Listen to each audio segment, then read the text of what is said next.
Olá, galerinha! Tudo bem com vocês? Para aqueles que são amantes de jogos online de RPG, eu vou trazer uma história sensacional que eu amei. Já assisti 2 vezes e com certeza você também vai assistir. Mas antes, faz aquele favor para mim, se inscreva no canal, ative o sininho, deixe o like, comente bastante. Vamos então de falar dessa nova série chinesa, um dorama chinês, Love O2O, que vai mostrar a história de Bai Weiwei, que é uma estudante do curso de Ciências da Computação de uma universidade na capital de Pequim, e ela vai ser uma ótima jogadora de um jogo chamado A Ghost Chinese Story. Pode ser descrito, como um jogo de RPG onde ela é a única jogadora feminina entre os 10 melhores de seu servidor, e por ela nunca mostrar a sua identidade, as pessoas do jogo que não gostam dela criam boatos de que ela na verdade seja um homem, ou que na vida real ela é muito feia. E aí, um dia após ela terminar o seu casamento online com um dos jogadores, o Yu Chong,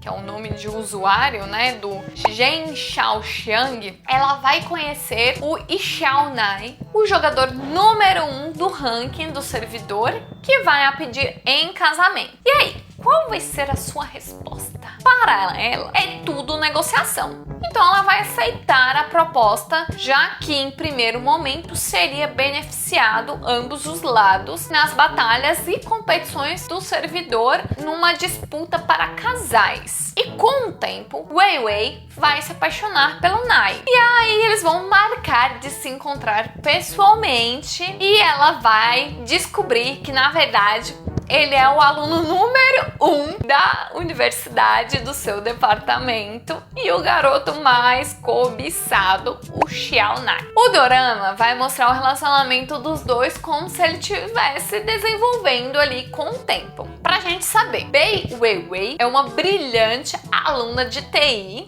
que ela vai descobrir no jogo online de RPG o seu objetivo para o futuro, ser uma desenvolvedora de jogos. Além de ser uma referência de dedicação aos estudos, ela também tem carisma e é considerada uma das beldades do campus universitário, sem nem ao menos ter competido para isso. Na vida online, ela é conhecida como Luwei Weiwei, e é um mistério para os outros jogadores porque ela nunca vai compartilhar fotos dela na vida real no fórum online. E aí todo mundo vai ficar se questionando ali como é que é o rosto da jogadora, é um homem, não é, ela é muito feia, e aí vai Alan Carr desenvolver essas hipóteses, Xiao Nai é o homem mais famoso de todos do campus. Ele é aluno de TI e um orgulho para todos. Em seu último ano de graduação, ele coleciona admiradoras e não existe uma jovem estudante que não tem um mínimo de afeto ou amor platônico por ele. Além de ser lindo e inteligente, ele também é extremamente habilidoso no basquete e na piscina, um bom nadador. O que ninguém imagina é que Xiao Nai também possui uma vida online como o nome de usuário e Xiao Nai. Nai é simplesmente o top 1 do servidor da capital do jogo, ou seja, ele é o primeiro 1 e tudo, Um belo dia, Xiao Nai nota o Weiwei jogando uma partida de PVP, que é Player versus Players, dentro de um café de uma lan house. E esta vai ser a primeira vez que uma garota consegue captar a sua atenção. E nem foi pela beleza dela, porque ela também é muito bonita, mas sim por sua precisão e agilidade para atacar dentro do jogo. A partir de então, Nai procura por Luwei dentro do jogo né?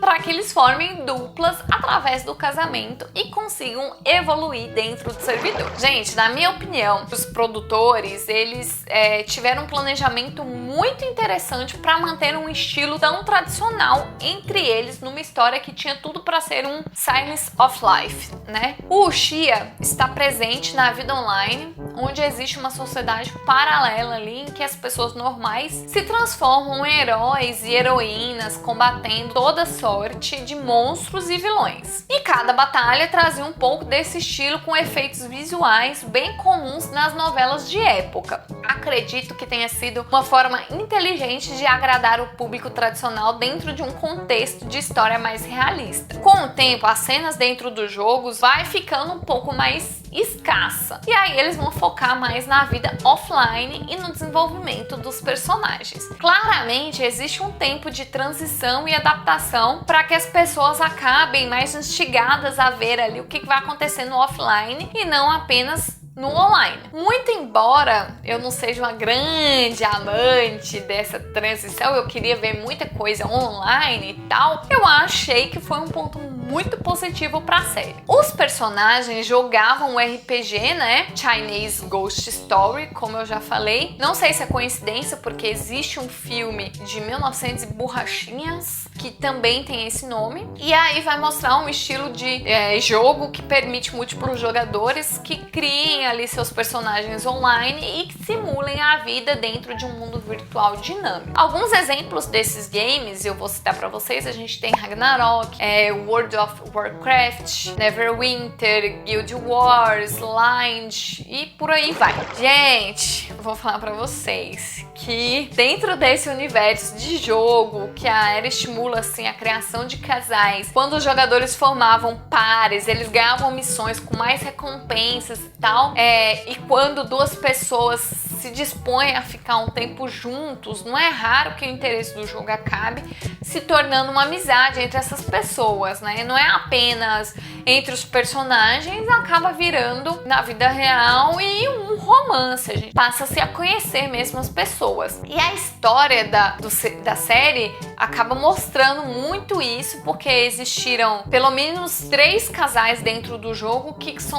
se concretizaram do lado de fora também. E aí tem o casal do protagonista, né? Como não podia ser diferente, se esperado, mas também a gente tem as amizades. Tanto as amizades que vocês são amigos no modo offline e entram para o jogo, ou vocês fazem a amizade dentro do jogo e levam pro offline, né? Também dá para retratar muito isso, independente da distância física que separa as pessoas, dá para ver que tá todo mundo conectado e que se um amigo deixa de entrar com frequência, costume, já é um motivo para todo mundo ficar ansioso, preocupado, sem saber o que é que aconteceu com aquela pessoa, tal. E não é uma diferente preocupação do que a gente nutre dos nossos amigos reais, né? Então a amizade online realmente é um sentimento poderoso e cada vez mais comum e frequente nas gerações de hoje em dia. Isso é inegável. Somando o elenco principal e o de apoio, o número de personagens masculinos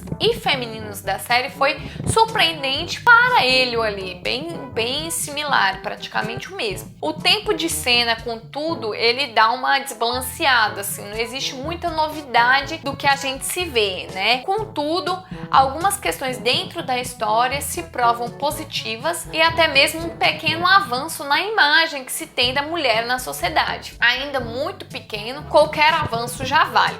Apesar de alguns pontos já citados, a gente consegue ver apenas na personagem principal. E já é muita coisa, né? Num mundo onde que é constante em que as mulheres que nós precisamos nos provar. E a Bai Weiwei, ela representa muito isso. Na sua vida real, ela é incontestavelmente uma beldade, uma beleza, e ela ficava no segundo lugar no ranking, perdendo apenas para uma das vilãs da história, a Megiran, mas isso não a limitava e na verdade era uma das características secundárias no modo como elas se apresentavam para os outros. A Weiwei, ela preferia ser reconhecida pela sua inteligência, visão do mundo, né, na sua habilidade de TI e por seus esforços. E ela também tinha uma habilidade muito boa, gente, que era pechinchar. Sério, pechinchava bem, ela conseguia tanto desconto ali. Mas enfim, tanto era um fato dentro do jogo, ela se recusava a participar de encontros de grupo e muito menos compartilhar sua foto. Para ela, o foco era evoluir o nível no jogo. E, infelizmente, isso ficou um pouquinho aquém para as outras personagens. As amigas dela, que também faziam TI, mas não conseguiam se destacar como ela, e ela era uma grande referência. A Ershi, a melhor amiga dela, acabou sendo muito caricata e atrapalhada, e uma vez ou outra era uma mera sombra ali da Wei Wei. Em dado momento da história, isso também vira um atrito entre elas e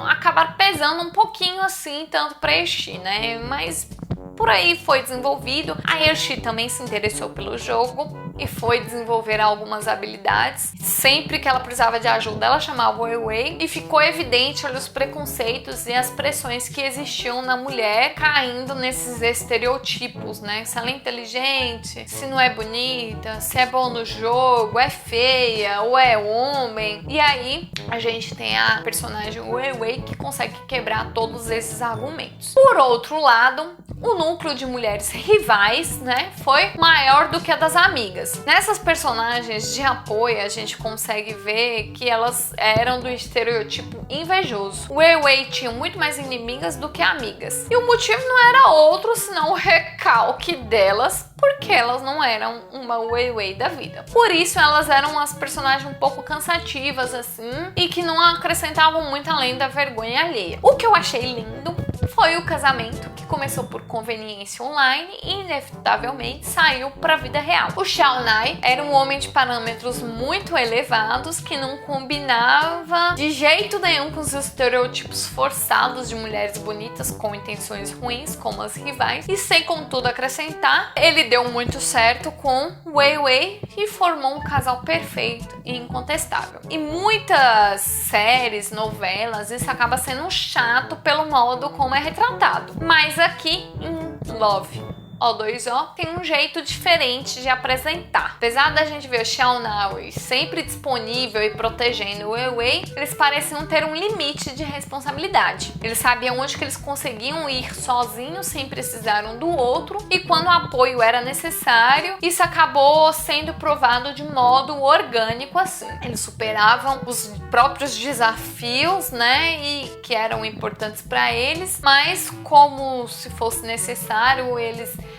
estarem juntos, eles tinham uma constante evolução intelectual e social ali. No entanto, sempre que precisavam, esse apoio era perfeito e o afeto tava bem ali. O ponto mais interessante de todos é que eles não foram um casal clichê porque eles não tiveram brigas. Tem uma cena que durante as férias de verão ali, Wei Wei foi passar na casa dos pais, né? E a mãe dela comenta sobre uma novela que tava vendo. Então ela se questionava como que era possível o casal principal ali nunca tivesse tido um desentendimento, né? Como que era possível manter a audiência assim? E aí apareceu sendo uma pequena premissa ali da série que a gente tá assistindo. O casal principal, eles não têm briga nenhuma, são diversas tentativas para separá-los, algumas vezes até dá a impressão de que eles vão brigar, principalmente pelas caras ali que o Xiao Nai faz, mas o que é bem curioso e tal é que ele é todo cuidadoso e ele sempre teve uma confiança muito cega na Wei Wei e assim, ele tinha... Ai, gente, foi muito incrível. Sim, era resoluto em toda a resposta que ele dava.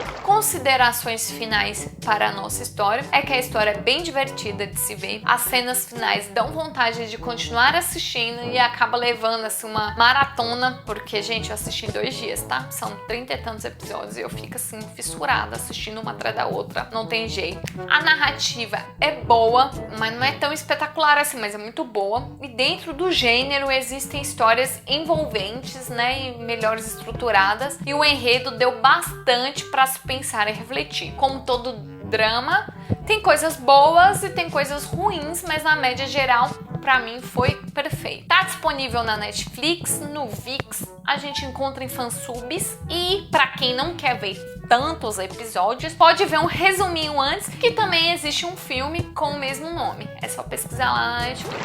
Vou ficando por aqui, deixe o seu like, se inscreva no canal, ative o sininho, deixe muitos comentários. Beijo, beijo, tchau, tchau!